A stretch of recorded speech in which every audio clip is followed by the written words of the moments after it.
صلي وسلم وبارك على سيدنا محمد وعلى آل سيدنا محمد. اللهم انفعنا ما علمتنا وعلمنا ما ينفعنا واجعل عملنا خالصة لوجهك الكريم برحمتك يا أرحم الراحمين آمين يا مجيب السائلين. Para jamaah rahimakumullah, alhamdulillah malam ini Allah masih memberikan kita kesempatan, Allah masih memberikan kita kesehatan, masih dapat berkumpul, dapat bermuwajahah, bertatap muka dalam keadaan iman dan Islam. Mudah-mudahan Allah Subhanahu wa taala mencurahkan kasih sayangnya kepada kita semua, mencurahkan segala kebaikan kepada kita semua, mencurahkan keridhaannya, ampunannya kepada kita semua. Amin ya rabbal alamin. Baik para jamaah rahimakumullah, kita lanjutkan kembali pembacaan kitab Khosaisul Ummatil Muhammadiyah, keistimewaan umat Nabi Muhammad sallallahu alaihi wasallam. Yang kedua yaitu adamu mu'akalatil haidhi. Beliau menuturkan As-Sayyid Muhammad Alawi Al-Maliki dalam kitabnya ini, di antara keistimewaan umat Nabi Muhammad dan di antara kebiasaan atau hukum yang terjadi pada umat dahulu tapi tidak diberikan kepada umat Nabi Muhammad SAW, yaitu adamu mu'akalatil haid. Di zaman Nabi Musa itu ada syariat bahwa setiap seorang istri, setiap wanita yang sedang dalam keadaan haid, tidak boleh bagi laki-lakinya, bagi suaminya, bukan hanya tidak boleh menyetubuhinya, tapi tidak boleh serumah dengannya, tak boleh tidur seranjang dengannya, tak boleh makan bareng kumpul dengannya. Di zaman Nabi Musa itu kalau wanita dalam keadaan haid maka harus diasingkan, ditempatkan di sebuah tempat sendirian, makan sendiri, terus tidurnya sendiri, terus kemudian tidak boleh tinggal, artinya tinggal dalam keadaan sendiri. Itu syariat yang dulu terjadi di zaman Nabiullah Musa alaihissalam kepada umatnya. Bapak, para jamaah sekalian rahimakumullah, bisa bayangkan kalau dia mengeluarkan darah itu, haidnya itu selama 15 hari. Berarti selama 15 hari Bapak tak ketemu dengan istri, tak bisa berkumpul, tak bisa makan bareng, tak bisa duduk bareng, tak bisa tidur seranjang, tak bisa. Mau diasingkan. Jadi kok zaman dulu tuh bisa kita bayangkan, berarti rumahnya itu dua, Pak. Rumah tempat tinggal bersama, rumah tempat isolasi. Padahal dulu itu belum ada corona itu, Pak. Tapi orang diisolasi sudah ada di zaman itu, di zaman Nabiullah Musa. Syariat yang demikian itu tidak Allah terapkan, tidak Allah berikan kepada umat Nabi Muhammad SAW. Kita umat Nabi Muhammad, syariatnya Nabi Muhammad yang sampai kepada kita dan berlaku sampai saat ini, menyikapi tentang wanita yang haid, istri kita yang haid, semuanya apa yang dulu tidak boleh, boleh kepada kita. Dulu tak boleh makan sama-sama. Bagi kita umat Nabi Muhammad, meskipun istri kita dalam keadaan haid, tetap boleh makan sama-sama. Dulu di zaman Nabi Musa, seorang istri tidak boleh serumah dengan suaminya ketika dalam keadaan haid. Bagi umat Nabi Muhammad tetap boleh serumah. Dulu di zaman Nabi Musa tidak boleh tidur satu ranjang dengan istrinya dalam keadaan haid. Umat Nabi Muhammad tetap boleh tidur seranjang. Yang tidak boleh itu cuma satu, bersetubuh, ya Pak. Mencium boleh, memeluknya boleh, membelainya boleh. Isna'u kulla syai'in illa nikah, dalam hadis Nabi. Lakukan segala sesuatu terhadap istrimu yang dalam keadaan haid, illa nikah, maknanya kecuali bersetubuh. Kecuali bersetubuh, yang lain itu boleh. Itu perbedaan syariat kita dengan syariatnya Nabiullah Musa. Berat di zaman dulu.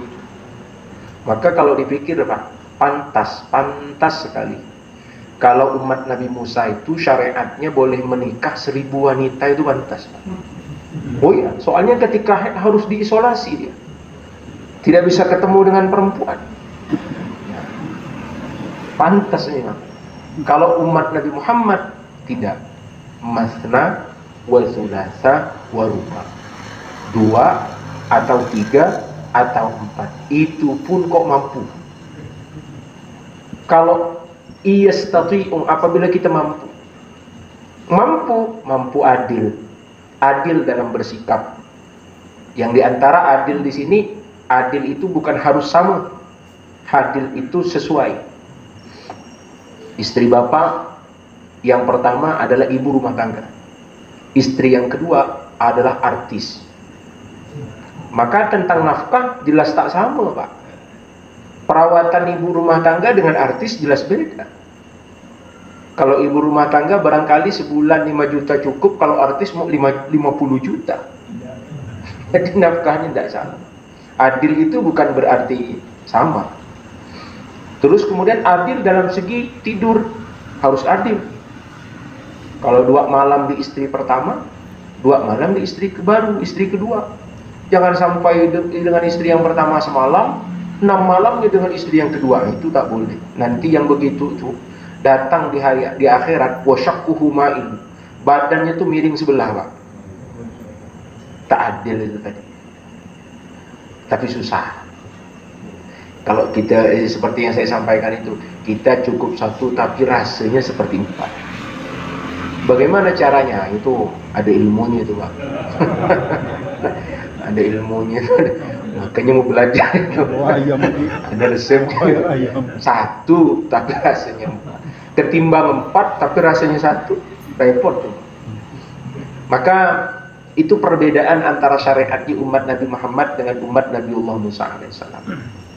Maka dalam hal ini yang mesti kita pahami, ketika istri kita dalam keadaan haid, ada beberapa hal yang tak boleh kita lakukan.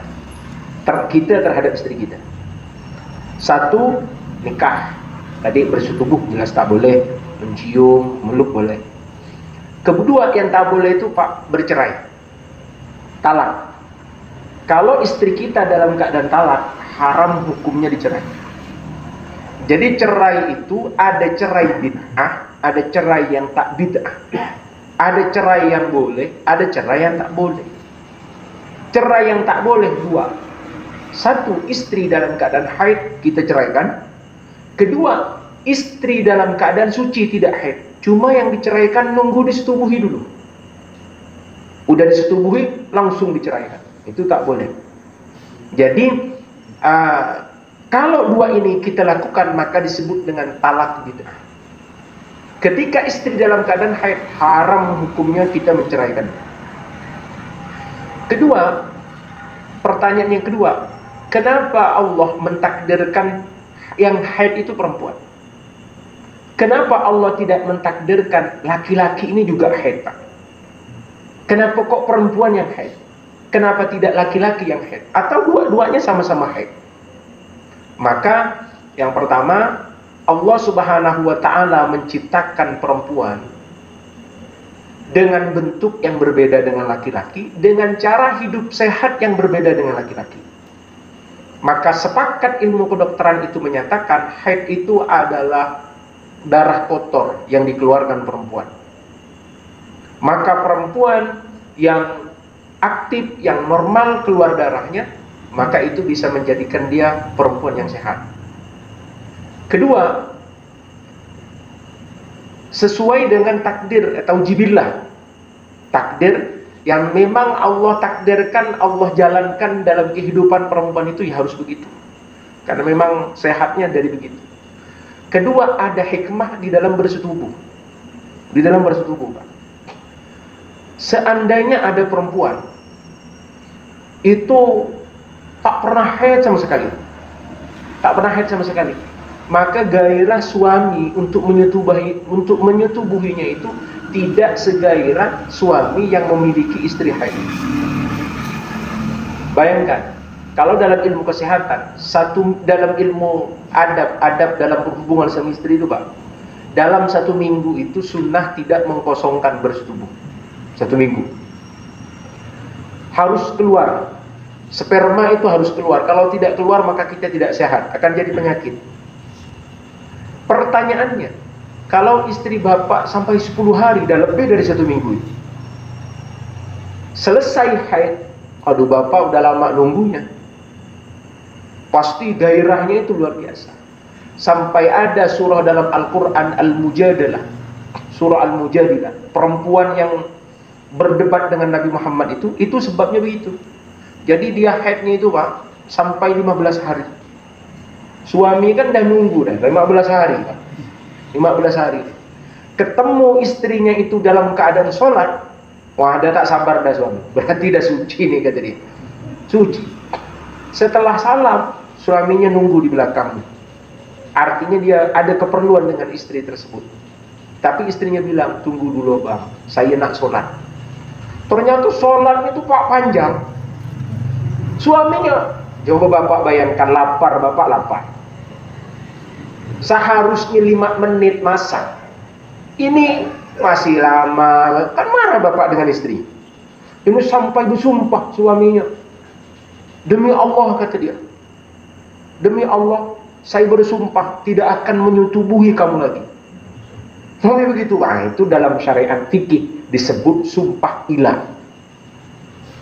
Jadi kalau kita bersumpah begitu ada sanksi. Ada sanksinya Pak. Karena istrinya tak mau diajak bersetubuh padahal dia dalam keadaan sah, dalam keadaan bersih, tidak dalam keadaan haid, kita marah lalu kita bersumpah, wallahi saya tidak akan menyetubuhi kamu lagi. Kalau begitu tuh jadi cerai atau tidak? Kata ulama tak jadi cerai. Cuma bapak tak boleh menyetubuhi sampai bapak bayar dendanya. Apa dendanya? 1, bapak cari hamba sahaya, tawanan perang. Sekarang dah tak ada tawanan perang. Maka pindah yang kedua.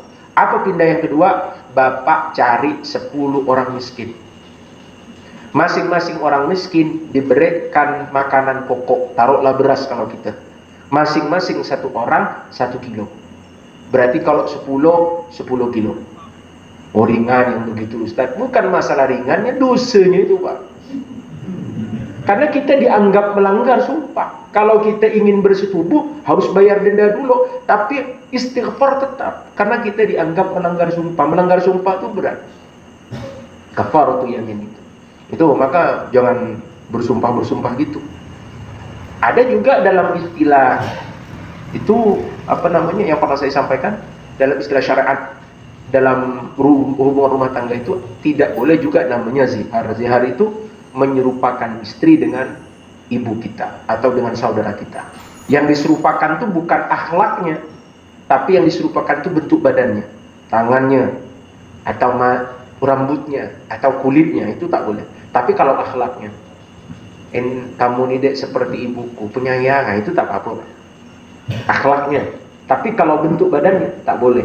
Nanti di bapak terkena hukum sanksi zihar. Zihar itu lebih berat daripada ilah tadi. Kalau bapak melakukan zihar menyerupakan istri dengan mahramnya, maka bapak kalau ingin bersetubuh dengan istrinya, bapak harus membayar denda. Denda pertama, cari hamba sahaya, bapak merdekakan. Sekarang tidak ada hamba sahaya. Kalau tidak ada yang pertama, pindah yang kedua. Apa yang kedua? Yaitu berpuasa 2 bulan berturut-turut. Tak boleh berhenti. Tak boleh berhenti. Berhenti sehari, ngulang lagi dari awal. Tak boleh berhenti. Nah, itu sumpah ilah, masuk zihar. Maka itu mesti diperhatikan. Kedua, yang tak boleh tadi itu berhubungan suami istri sampai istri kita mandi. Kalau udah bersih tapi tidak mandi, tetap kita tidak boleh melakukan hubungan suami istri. Mandi dulu baru melakukan hubungan suami istri. Kalau belum mandi, meskipun sudah bersih, sudah putus, sudah tidak keluar lagi, maka kita tetap maka tidak boleh melakukan hubungan suami istri sampai istri kita mandi. Namun persoalannya sekarang dalam hukum haid ini Pak, dalam fikih, bagi setiap wanita, mau itu anak kita atau istri kita, semuanya berkewajiban untuk belajar tentang hukum haid. Wajibnya itu Pak fardu ain, macam wajibnya sholat. Masing-masing harus tahu. Bagi kita laki-laki, belajar tentang ilmu haid, mengetahui tentang ilmu haid itu hukumnya fardu kifayah. Wajib juga, sama seperti memandikan mayit. Kalau di kampung kita ada orang meninggal, lalu ada yang memandikan, maka yang lain gugur kewajibannya. Sama seperti haid, hukum haid. Di kampung kita ada laki-laki yang paham dan pandai mengerti tentang hukum haid, maka laki-laki yang lain gugur kewajibannya. Tapi kalau di kampung itu tak ada satupun yang pandai yang mengerti, maka semua laki-laki itu berdosa di hadapan Allah Subhanahu wa taala tentang hukum haid. Maka kita penting bertanya, nanya kepada keluarga, udah tahu belum? Istri kita udah tahu belum? Kita ini tak bisa menghukumi haid itu karena kebiasaan, Pak. Sekarang ini dikarenakan banyaknya perempuan yang memakai KB, Pak. KB itu terkadang bisa menyebabkan tidak teraturnya keluarnya darah. Biasanya bulan ini keluar lalu tidak keluar. Kadang beberapa bulan baru keluar. Itu gimana cara menghukumi haid? Itu sudah diatur. Memakai KB tidak ada masalah. Tapi niatnya untuk mengatur keturunan. Bukan bapak takut miskin ya. Apa pakai KB? Oh, banyak anak nih, miskin kita tak mampu. Satu break makan ya kita tak mampu. Salah, Pak. Kalau kita niatnya begitu, itu kita mirip pemahaman dulu orang-orang Quraisy sebelum datangnya Islam. Tak boleh begitu. Kalau niatnya itu harus dibaguskan, niatnya harus pas, harus benar. Memakai tidak ada masalah. Yang penting bukan KB yang menghabiskan keturunan, yang menutup keturunan. Kalau ibaratnya memberi jarak tidak masalah. Tapi kalau yang memutus keturunan itu tak boleh hukumnya. Terus kemudian dalam ilmu haid ini ada namanya istihadah. Kalau istri kita dalam keadaan istihadah, meskipun dia sedang mengeluarkan darah, bersetubuh tidak apa-apa, Pak. Yang tak boleh disetubuh itu perempuan kalau dalam keadaan haid. Kalau dalam keadaan istihadah, maka boleh disetubuhi. Contoh, istri bapak keluar darah tanggal 2, 6, 2, 3, 4, 5, 6, 7, 8, 9, 10, 11, 12, 13, 14, 15, 16. Udah 15 hari. Di tanggal 17 masih keluar. Tanggal 18 masih keluar. Tanggal 19 masih keluar. Lepas dari 15 hari, kata ulama, ini namanya istihadah. Kalau darah istihadah yang keluar, maka perempuan tersebut wajib mandi, wajib sholat, dan boleh melayani suaminya meskipun sedang mengeluarkan darah. Karena darah yang keluar bukan disebut istihadah, bukan disebut haid. Yang masalah nih istrinya tak paham. Masih keluar bang, baru udah lebih 15 hari, udah tak ada sholat lah, udah tidak berpuasa kalau Ramadan. Itu kalau tak tahu begitu, yang jadi tanggung jawab itu kita semua. Sama jangan seperti nifas, Pak. Perempuan yang mengeluarkan darah nifas setelah melahirkan. Coba kita survei, kita tengok lingkungan kita, perempuan-perempuan yang ada di lingkungan kita. Itu rata-rata, Pak. Rata-rata perempuan yang melahirkan itu, kapan dia mulai sholat? Nunggu 40 hari. Kalau disuruh mandi deh. Kalau udah belum 40 hari gitu. 40 hari itu batas keluar darah nifas, biasanya begitu. Kalau sebelum 40 hari sudah tak keluar, wajib mandi, Pak. Wajib gitu. Jadi kalau misalnya kita punya istri yang melahirkan, itu kita jaga. Jadi tanya, udah bersih belum, Dek? Udah, Bang. Oh, mandi, sholat. Gitu. Boleh dia bilang belum 40 hari, itu urusan tidurnya. Ya, kalau belum 40 hari masa bapak udah nak tidur lagi dengan dia. Kasihan dia, Pak, kan belum sehat itu bahasanya. Ibarat orang tuh uratnya belum kuat masih. Ini bapak baru dapat 1 minggu udah tak tahan, udah tak mampu dah bahasanya. Itu juga harus mengerti dengan perempuan. Jadi kalau urusan sholatnya wajib, Pak. Bahkan nifas itu, Pak, ada perempuan mengeluarkan darah nifas itu sedikit, hanya 1 tetes, udah keluar, habis itu bersih. Maka perempuan yang begitu wajib sholat. Nah, kedua, coba kita perhatikan istri kita. Kalau dia melahirkan pagi, Pak, kira-kira zuhur itu sholat kan? Asar sholat kan? Tidak sholat kan? Padahal belum tentu nifas. Perempuan nifas itu, Pak, ada kalanya 1 minggu dari melahirkan baru keluar darahnya. Yang disebut nifas itu, darah nifas itu, darah yang keluar setelah melahirkan. Kalau darah yang keluar bersama bayi itu namanya darah melahirkan. Itu bukan hadas besar. Yang hadas besar itu melahirkannya. Jadi kalau setelah melahirkan tidak mengeluarkan darah, maka perempuan yang melahirkan tadi itu wajib mandi. Wah, sampai waktunya sholat, tak mampu berdiri, duduk. Begitu. Tapi kalau setelah melahirkan langsung keluar darah, maka itu dihukumi nifas. Selama darahnya masih ada, dia tidak boleh melaksanakan sholat. Itu, jadi runtutannya ada.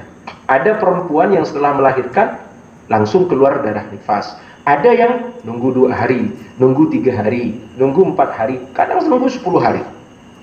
Kadang lepas dari 15 hari. Kalau udah lepas dari 15 hari disebut haid, bukan disebut nifas lagi. Itu perinciannya. Jadi banyak, Pak. Dan kita mesti tahu itu paling tidak bertanya kepada istri kita dulu. Adek ini tahu enggak tentang darah-darah itu macam mana itu? Pernah enggak kita nanya begitu? Coba kita ingat-ingat dari dulu semenjak kita mulai kawin, Pak.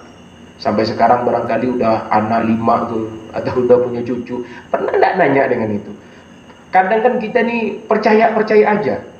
Udah tahu, udah biasa, kita tak mau tahu itu urusan perempuan. Bukan begitu. Karena bila dia salah, yang tanggung jawab tuh kita. Karena kita sebagai suami. Contoh lagi, misalnya ada perempuan keluar darah haid. Hari ini keluar, Pak. Tadi dari jam 6 pagi sampai jam 6 sore keluar. Cuman masalahnya setelah maghrib tak ada keluar. Setelah dia mandi bersih pula. Tidak, maksudnya bukan mandi besar, mandi biasa, bersih, tidak keluar. Pertanyaannya, kalau darahnya putus tidak keluar, wajib sholat tidak? Maka kata para ulama, al-ahyad, al-ihtiyat, lebih hati-hati ketika darahnya putus, sholat aja. Lebih hati-hati. Jadi kalau ada perempuan mengalami darah putus-putus, ketika putusnya itu melaksanakan sholat. Karena darah perempuan mengeluarkan darah ini ada 2 macam. Ada yang muttasilan, ada yang munqati'an. Muttasilan itu berkesinambungan. Ada yang putus-putus. Kadang 2 hari keluar, 2 hari tidak keluar. Kadang 3 hari keluar, 4 hari tidak keluar, dan seterusnya. Kemudian hitungannya, kata para ulama, hitungannya itu, Pak, itu mesti cukup 24 jam. Kalau darah perempuan yang keluar itu tidak mencukupi 24 jam, maka tidak disebut haid, tapi disebut damul illah, darah penyakit. Itu kalkulasi. Bapak mendengarkan ini saja bisa sudah bingung. Artinya begini cabangnya, begini cabangnya. Maka yang paling aman tuh memang anak kita, istri kita harus belajar. Itu yang paling aman. Itu tata cara pintar kita, supaya tanggung jawab kita itu lepas. Kalau dia sudah belajar, kita masih belum tahu, kan tugasnya belajar. Yang repot nih dia belum belajar. Orang kalau sudah belajar, tugas kewajiban orang ini belajar, bukan paham. Tugas orang kita yang diwajibkan dalam syariat ini bukan pandai, bukan pintar, bukan paham, tapi belajar. Coba perhatikan. Talabul ilmi fariidhatun ala kulli muslimin wa muslimatin. Hadis yang sahih. Menuntut ilmu wajib hukumnya bagi laki-laki, muslim laki-laki, muslim perempuan. Pertanyaan saya, yang wajib di sini, Pak, nuntutnya apa pintarnya? Nuntutnya, bukan pintarnya. Pintar tak pintar itu udah rezeki dari Allah. Paham tak paham itu udah rezeki dari Allah. Maka salah kalau ada orang bilang rugi ente belajar tapi tak paham. Itu salah. Karena kewajiban kita ini belajar, bukan paham. Kalau sampai paham kewajiban kita, banyak umat Nabi Muhammad yang berdosa, Pak. Makanya Allah Subhanahu wa taala menuntut kita bukan pahamnya, tapi belajarnya. Itu dalam haid. Maka beruntung kita menjadi umat Nabi Muhammad SAW dalam urusan syariat tetap. Urusan syariatnya mudah.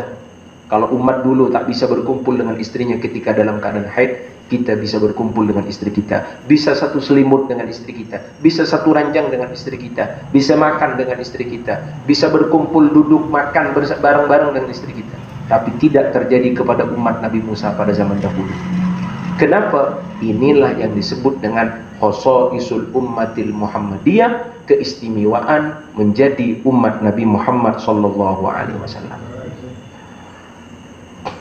Mudah-mudahan barokah dan manfaat. Mudah-mudahan berbarengan dengan keridhaan Allah Subhanahu wa taala, menjadi ilmu yang mengantarkan kita ke surganya Allah, menjadi ilmu yang mengantarkan kita kepada keridhaan Allah Subhanahu wa taala. Amin ya rabbal alamin. Demikian, subhanakallahumma wa bihamdika asyhadu an la ilaha illa anta astaghfiruka wa atubu ilaik.